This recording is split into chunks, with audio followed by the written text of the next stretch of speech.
शहर के सकरे क्षेत्र में भारी वाहनों की मनाही के बावजूद यातायात विभाग के कर्मियों की आंखों से काजल चुराकर माल से भरे वाहन शहर के भीतर घुसकर न केवल आवागमन को बाधित कर रही हैं बल्कि दुर्घटना का कारण भी बन रही हैं। शहर के मेन रोड में होलसेल व्यापारियों की भरमार है, जिनके द्वारा बुलाए गए सामान को लेकर रोजाना ही बड़े और भारी वाहन शहर के सकरे मार्ग से गुजरते हैं, जिसका सीधा असर सकरी गलियों में आम लोगों के आवागमन पर तो पड़ता ही है, वहीं अक्सर दुर्घटना का डर भी बना रहता है। यही नहीं बल्कि शहर के मेन रोड और सकरी गलियों में लगे खंभों में बिजली तार की चपेट में आने से कभी भी कोई बड़ी घटना घटित हो सकती है। लेकिन इसकी परवाह न तो होलसेल व्यापारियों को है और न ही ट्रक चालकों को, और तो और बड़े वाहनों के शहर की मेन रोड जैसी संकुचित सड़कों पर भारी वाहनों की आवाजाही को यातायात विभाग देखकर भी नजरअंदाज कर देता है, जिससे नागरिक परेशान हैं। अक्सर सड़कों के किनारे निवासरत नागरिकों को परिवार के छोटे बच्चों के साथ दुर्घटना का भय बना रहता है। शहर के वार्ड क्रमांक 6 जय हिंद टॉकीज के पीछे चित्रगुप्त नगर देवी तालाब के किनारे संत गाडगे महाराज चौक से इतवारी बाजार की ओर जाने वाला मार्ग काफी सकरा और महज 10 फीट का होगा। इसके दोनों ओर वार्डवासी निवासरत हैं, लेकिन यह मार्ग हाईवे की तरह चलता है।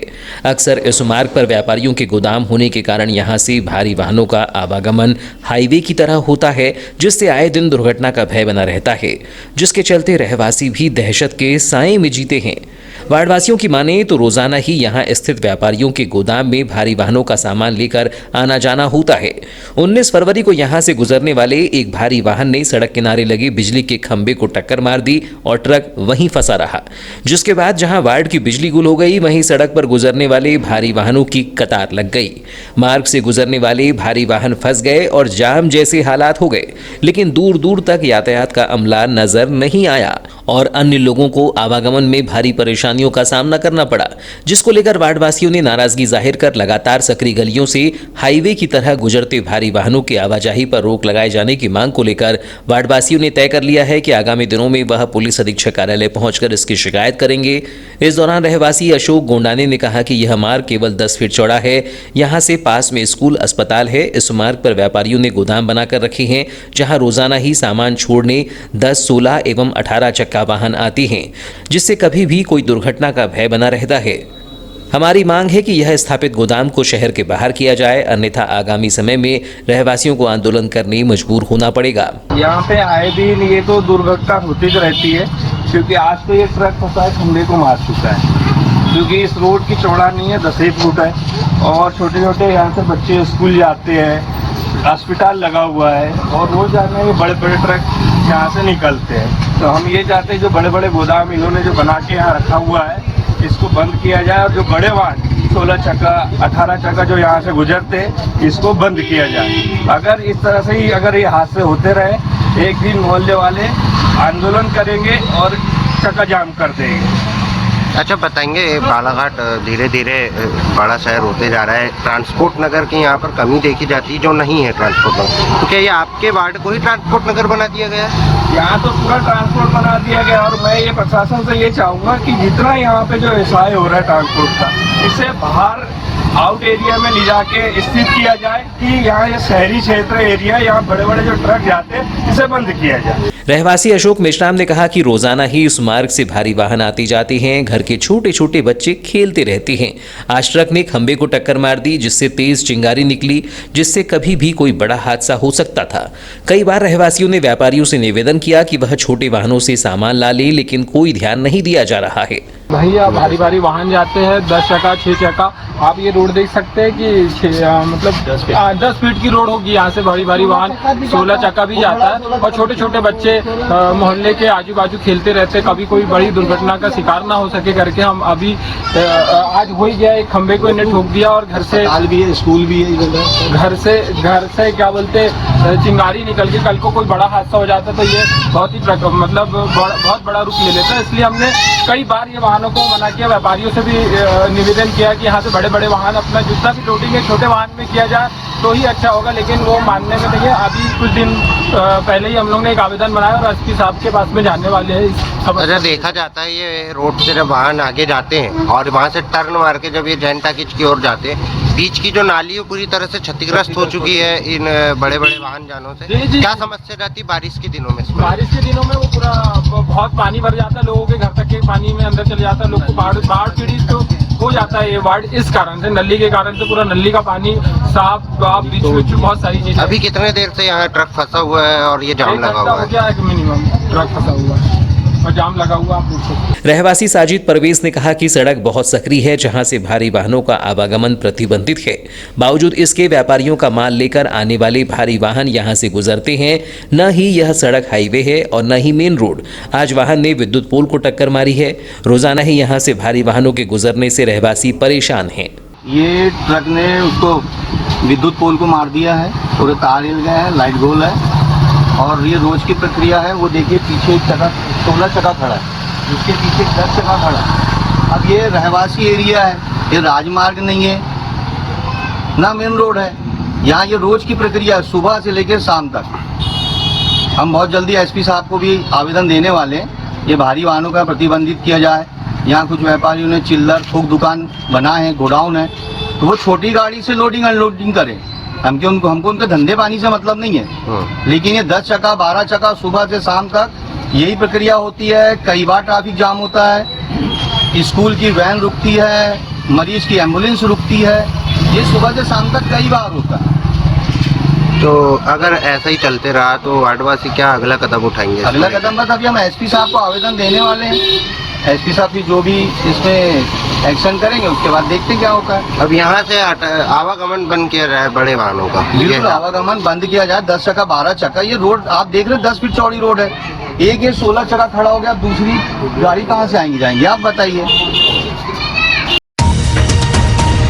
बालाघाट नगर पालिका नगर के लोगों के टैक्स के साथ ही शासन से मिलने वाले विभिन्न मदों की राशि से आवश्यकता से अधिक कर्मियों का बोझ उठा रही थी, जिससे नगर पालिका के नियमित कर्मियों को वेतन के लाले पड़ गए थे। वहीं आवश्यकता से अधिक कर्मियों का बोझ उठाने के कारण नगर पालिका आर्थिक तंगी का सामना भी कर रही थी। बालाघाट में आवश्यकता से अधिक कर्मियों की जानकारी का खुलासा संयुक्त संचालक नगरीय प्रशासन एवं विकास जबलपुर संभागीय कार्यालय के आदेश के बाद हुआ, जिससे पता चला कि लगभग 600 कर्मियों की आवश्यकता में अब तक नगरपालिका 865 कर्मियों का बोझ उठा रही थी। सूत्रों की माने तो नगरपालिका में अतिरिक्त लगभग 265 कर्मी हैं, जिन्हें राजनेता पार्टी पदाधिकारी के कहने या फिर उनके संरक्षण में रखा गया था, जिसका बोझ नगरपालिका उठा रही थी। बहरहाल संभागीय कार्यालय से जारी आदेश में जानकारी मांगे जाने के बाद आवश्यकता से अधिक नगरपालिका कर्मियों के होने की बात सामने आ रही है। अब नगरपालिका सीएमओ कर्मी की छटनी करने की बात कर रहे हैं। नगरपालिका के कुप्रबंधन का ही परिणाम है कि अब तक नगरपालिका आवश्यकता से अधिक कर्मियों का बोझ उठा रही थी, जबकि जिस संख्या में आज नगरपालिका कर्मियों की मौजूदगी बताई जा रही है, उससे तो शहर का कायाकल्प किया जा सकता है, क्योंकि यह कोई छोटी संख्या नहीं है। लेकिन सूत्रों का मानना है कि नगरपालिका के मस्टर रोल में दर्ज नगरपालिका कर्मी फील्ड से ज्यादा चहेतों के घरों में काम करने के लिए भिजवाए जाते हैं। बहरहाल संभागीय आदेश के बाद कर्मियों की छटनी की बात करने वाली नगरपालिका इससे बच नहीं सकते कि वे आवश्यकता को जानने के बावजूद 250 से ज्यादा कर्मियों को रखे हुए थे। गौरतलब हो कि विगत 11 फरवरी को संयुक्त संचालक नगरीय प्रशासन एवं विकास जबलपुर संभागीय कार्यालय द्वारा नगरपालिका को एक पत्र जारी कर दैवेभोज श्रमिकों की नियुक्ति के संबंध में आदेश जारी कर निकायों में नियमित कर्मचारियों का वेतन भुगतान किए जाने में आ रही कठिनाइयों का जिक्र करते हुए कहा गया था कि संचालनालय द्वारा नगरीय निकायों को प्रत्येक माह पात्रता अनुसार नियमित रूप से अन्य मदों के अतिरिक्त चुंगी क्षतिपूर्ति की राशि भी जारी की जाती है। इसके अलावा निकाय के भी आय के विभिन्न स्रोत हैं। इसके पश्चात भी निकायों में कर्मचारियों के वेतन समय पर भुगतान न होना अत्यंत ही निराशाजनक है, जिसे दृष्टिगत रखते हुए ऐसा प्रतीत होता है कि निकाय द्वारा निकाय की राजस्व और गैर राजस्व वसूली के पर्याप्त प्रयास नहीं किए जा रहे हैं तथा निकाय की स्थापना व्यय निकाय की आय का 65% से भी अधिक है। उक्त स्थिति को निकायों की वित्तीय स्थिति सुदृढ़ न होने के साथ साथ निकाय के वित्तीय कुप्रबंधन का भी परिचायक है, जिसे देखते हुए मैन पावर एडिट किया जाए। स्वीकृत पदों से अधिक संख्या में कर्मचारियों की पदस्थापना अथवा निकाय में आवश्यकता से अधिक संख्या में रहे जाने से उत्पन्न हुई है। इसकी जानकारी संभागीय कार्यालय में कॉलम अनुसार भेजी जाए। इस आदेश के बाद यह नगरपालिका में रखे गए अतिरिक्त कर्मियों की बात सामने आई है, जिसमें पता चलता है कि आवश्यकता से अधिक कर्मी नगरपालिका में कार्यरत हैं, जिसका सालों से बोझ नगरपालिका उठा रही थी, जिसके कारण नगरपालिका को आर्थिक तंगी का सामना करना पड़ रहा था। फिलहाल अब देखना है कि कब तक कर्मियों की छटनी होती है। पास वैसे आदर्श कार्मिक संरचना के अकॉर्डिंग लगभग 600 कर्मचारी होने चाहिए नगर पालिका में, और वर्तमान में लगभग 856 के लगभग कर्मचारी कार्यरत हैं। तो जो 600 के ऊपर हैं जो कर्मचारी 250 के लगभग, तो वो एक्स्ट्रा कर्मचारी हैं, तो इसकी सूचना हमारे द्वारा भेज दी गई है। शासन ने इसमें कहा था कि पेमेंट देने में कोई दिक्कत आ रही है, अपने यहाँ पे ऐसी कोई स्थिति है क्या? हाँ, स्थिति तो है, मतलब वित्तीय स्थिति इसी वजह से थोड़ी सी लड़खड़ाई हुई है। क्या माना जाए सर कि जो पूर्व में देखने मिला था कि कर्मचारियों की छटनी की गई थी लंबे तौर पे और भारी संख्या में, क्या इस बार भी ऐसा लग रहा है? हम प्लानिंग कर रहे हैं कि कितने कर्मचारी हैं जो कि अनावश्यक कार्यालय में बैठे रहते हैं, है ना, जिनका कोई उपयोग नहीं है, ऐसे कर्मचारियों को हम छटनी करने की कार्रवाई करने जा रहे हैं। ठीक। तत्कालीन कलेक्टर द्वारा जिला अस्पताल में मरीजों को पेड़ पौधों के साथ ही बैठक के लिए एक उद्यान जैसी माहौल मिल सके, इसके लिए जिला अस्पताल के परिसर में उद्यान को विकसित किया गया था, जिसमें हरी घास के साथ ही यहां जनप्रतिनिधियों और प्रशासनिक अधिकारियों ने पौधों को गोद लेकर अपने नाम से पौधा लगाया था। लेकिन अस्पताल के जिम्मेदारों की अनदेखी के कारण जहां उद्यान बदहाल हो गया है, वहीं जनप्रतिनिधियों और अधिकारियों द्वारा अपने नाम से लगाए गए गोद लिए पौधे सूख गए हैं। केवल लोहे की जाली बच गई है। वहीं रात में अब यहां आग जलाकर तापने का काम किया जा रहा है। वहीं पास ही होटल की गंदगी भी उद्यान में नजर आती है।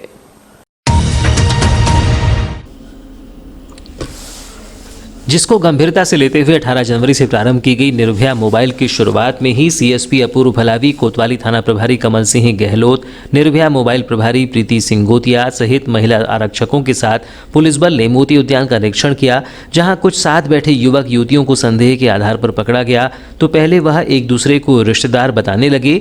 जब पुलिस ने उनके परिजनों से संपर्क करने की बात कही तो वह सरेंडर होकर दोबारा ऐसा नहीं करने का भरोसा दिलाने लगे। इस दौरान देखने में आया कि कुछ युवा ड्रेस कोड भी उद्यान में बैठकर मटर गश्ती कर रहे हैं, जिन्हें समझाइश देकर और उठक बैठक करवाकर पुलिस ने साफ हिदायत दी कि दोबारा उद्यान में एकांत वाले स्थान पर न बैठें और स्कूल ड्रेस पर बिल्कुल नजर न आएं, अन्यथा इसके बाद उनके परिजनों को बुलाकर उन पर कार्यवाही की जाएगी। हालांकि पुलिस को देखते ही मैदान में अपने महिला और पुरुष दोस्तों के साथ बैठे लोग मुंह छिपाते भी नजर आए। हालांकि पहली बार में पुलिस ने उन्हें समझाइश देकर घर के लिए रवाना कर दिया है।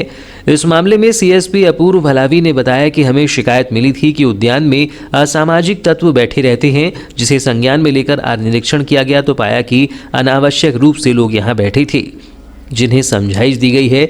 यह कार्यवाही निरंतर जारी रहेगी। उन्होंने बताया कि निर्भया मोबाइल प्रारंभ हो गई है, हमारा प्रयास होगा कि यह निरंतर चलती रहे।